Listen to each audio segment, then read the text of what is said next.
How to connect. Please complete PS5 sound settings before start. Inside the settings manual, search for sound settings. Inside sound settings, select audio output. Turn on switch output device automatically.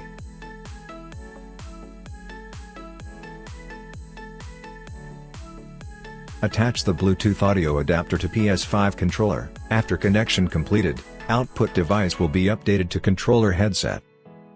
Press and hold Bluetooth sound adapter's power button. When power on, a blue color LED light will turn on and keep flashing. At this time the Bluetooth sound adapter will automatically reconnect to the previous Bluetooth device. Press the power button again to enter pairing mode. Red and blue LED light will cross flashing. Pair your Bluetooth headset accordingly. Pairing in progress. When pairing success, blue LED light will stay solid.